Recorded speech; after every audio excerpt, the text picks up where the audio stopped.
دوپہر کے 1 بجے کا وقت تھا۔ کھیتوں میں کام کرتے کرتے سورج سوا نیزے پر آ پہنچا تھا۔ ایسے میں جب مجھے بھوک نے ستایا تو میں نے کھانے کی بوٹی کھولی اور ایک پیڑ کے نیچے جا کر بیٹھ گیا۔ جب دیکھا تو روٹی سمیت اس میں رکھی لال چٹنی دیکھ کر میرے منہ میں پانی آ گیا۔ گھر میں سبزی 3 دن سے نہیں بن رہی تھی۔ ایسے میں جب خوب زوروں کی بھوک لگتی تو یہ چٹنی مجھے بہت لذیذ لگ رہی تھی۔ میری پیاری بیوی بڑی محنت سے سل پر چٹنی بنا کر مجھے پیک کر کے دیا کرتی۔ ابھی میں نے پہلا نوالا لیا تھا کہ اچانک میری نظر سامنے پگڈنڈی پر بیٹھی اس لڑکی پر پڑی۔ گرمی سے نڈھال چہرہ لیے اور بھوکی نظروں سے روٹی کو دیکھتی اس لڑکی پر مجھے بڑا ترس آیا۔ میں نے ایک روٹی لی، اس پر چٹنی رکھ کر اس کی جانب بڑھائی تو اس نے جھٹ سے تھام لی اور یوں ٹوٹ پڑی جیسے کئی دنوں سے بھوکی ہو۔ کون ہو تم؟ میں نے تو آج تک اسے اپنے گاؤں میں نہیں دیکھا تھا۔ وہ سر جھکا کر بولی، میں دنیا کی دھتکاری ہوئی ہوں، میرا اپنا کوئی نہیں۔ اس کے چہرے پر خاصی مایوسی تھی۔ پھر میں شام تک کام کرتا رہا اور وہ اسی پیڑ کے نیچے بیٹھی رہی۔ یوں ہی میں شام کو گھر جانے لگا تو میری نظر بے بسی سے بیٹھی اس لڑکی پر پڑی۔ وہ اب تک یہیں بیٹھی تھی۔ اگر اس کا کوئی ٹھکانہ ہوتا تو ضرور یہ وہاں چلی جاتی۔ میں بے چین سا ہوا کیونکہ ایک جوان لڑکی کو چھوڑ کر جانا میری غیرت نے گوارا نہ کیا۔ سو میں نے کہا، تمہارا اپنا کوئی نہیں تو چلو میرے ساتھ، میرے گھر چلو، ہے تو کچا پکا مگر اس میں تمہیں سر چھپانے کا ٹھکانہ مل جائے گا۔ وہ فوراً تیار ہو گئی، یقیناً مجبور ہوگی، اور جب میں اسے لے کر گھر پہنچا میری بیوی اسے دیکھ کر آگ بگولا ہو گئی۔ ویسے بھی اسے بات بات پر غصہ آتا تھا اور گھر میں موجود غریبی نے جیسے اس کی خوش مزاجی کو چھین لیا تھا۔ کون ہے یہ؟ گھر میں پہلے ہی کھانے کو 2 وقت کی روٹی نہیں اور تم ایک نیا فرد اٹھا کر لے آئے ہو۔ میں نے کہا، یہ مہمان نہیں بلکہ یتیم لڑکی ہے، اس کا دنیا میں کوئی نہیں۔ میری بیوی نے اسے دیکھ کر ناک منہ چڑھایا۔ میں نے دیکھا وہ بیچاری کمرے کے کونے میں نیچے زمین پر دبک کر بیٹھ گئی۔ تبھی میں چپکے سے بیوی سے بولا، ایسا نہ کہو، بیچاری پر برا وقت آیا ہے۔ 4 دن ہمارے گھر رہے گی پھر کہیں نہ کہیں چلی جائے گی۔ اگر یوں ہی باہر چھوڑ دیتا تو خدا نہ خواستہ کچھ ہو سکتا تھا۔ وہ بڑبڑاتے ہوئے بولی، تمہیں تو ہر ایک پر ترس آ جاتا ہے سوائے میرے۔ میرا حال دیکھو کیا ہو گیا ہے، پھٹے پرانے کپڑے پہن رکھے ہیں، اتنی گرمی میں ایک ڈھنگ کا جوڑا نہیں جو میں پہن سکوں۔ گرمی سے جان نکلتی ہے۔ آخر کب میرے دن بدلیں گے؟ شادی کو 5 سال ہو گئے ہیں مگر تم نے مجھے ایسے ہی برے حال میں رکھا ہے۔ وہ تانے دینے سے باز نہیں آتی تھی۔ میں خاموشی سے اس کی بات سنتا رہا۔ پھر شام ہوئی تو اس نے 4-5 روٹیاں پکائیں اور ٹماٹر کی چٹنی پھر سے بنا لی۔ گھر میں نہ راشن تھا نہ کھانے پینے کی کوئی اور چیز۔ میں تو صبر شکر کر کے وہی کھا لیا کرتا، مگر بیوی اکثر رونا دھونا کرتی تھی کیونکہ وہ کسی اچھے گھرانے سے رخصت ہو کر میرے نکاح میں آئی تھی، مگر کیا جانتی تھی اس کی قسمت اس قدر کھوٹی نکلے گی کہ یہاں اسے چٹنی ہی نصیب ہوگی۔ خیر، پھر ایک روٹی اس نے لڑکی کو بھی دی جو چھوٹے چھوٹے لقمے لے کر کھانے لگی۔ ٹماٹر کی چٹنی تو وہ اس قدر مزے سے کھا رہی تھی جیسے یہ دنیا کی مرغوب غذا ہے۔ اگلی صبح ہوئی تو وہ بولی، آج میں کھیتوں میں جا رہی ہوں، لڑکی کو بھی ساتھ لے کر جاؤں گی۔ اچھا ہے وڈیرے کی زمین پر مل کر کام کریں گی تو 4 پیسے مل جائیں گے۔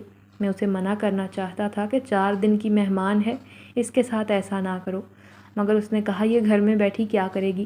تم تو کام پر چلے جاؤ گے اور میں بھی، ہم دونوں میاں بیوی مل کر کما رہے ہیں۔ مگر مسئلہ تو سارا یہ تھا کہ گاؤں کا وڈیرا انتہائی ظالم تھا۔ وہ نہایت کم معاوضہ دیتا اور کبھی کبھار تو ایک مہینے کے پیسے نہ دیا کرتا تھا۔ معمولی سی غلطی پر پیسے کاٹ لیتا۔ یہی وجہ تھی کہ اس گاؤں کا ایک گھر بھی خوشحال نہیں تھا۔ خیر، میری بیوی اسے لے کر چلی گئی مگر شام کو آئی تو خوشی سے اس کا چہرہ دمک رہا تھا۔ کہنے لگی، ارے یہ لڑکی تو کام کرنے میں اتنی تیز ہے، اس نے پل بھر میں سارا چارہ کاٹ لیا اور فصلوں کی صفائی بھی کر دی۔ 4 عورتوں کا کام اس نے اکیلے ہی کر دیا۔ مجھے اپنی بیوی کی بات سن کر تعجب ہوا جبکہ وہ سر جھکائے کھڑی تھی۔ میں نے دیکھا اس کے ہاتھوں پر نشان تھے۔ تب میری بیوی نے دوپٹے کے پلو میں بندھے ہوئے پیسے کھولے اور کہا، جاؤ آج تو اچھا سا کچھ لے کر آؤ، آج میرا گوشت کھانے کا دل ہے۔ اس لڑکی کی وجہ سے وڈیرے نے آج مجھے 4 دن کی دہاڑی دی کیونکہ اس نے بہت سا کام کیا۔ وہ معصوم لڑکی بیچاری سر جھکائے کھڑی تھی۔ میری بیوی خوش تھی۔ پھر اس نے جلدی جلدی گوشت بنایا اور ہم نے مل کر کھایا۔ میں نے دیکھا آج بھی وہ صرف 1 روٹی لے کر بیٹھی تھی۔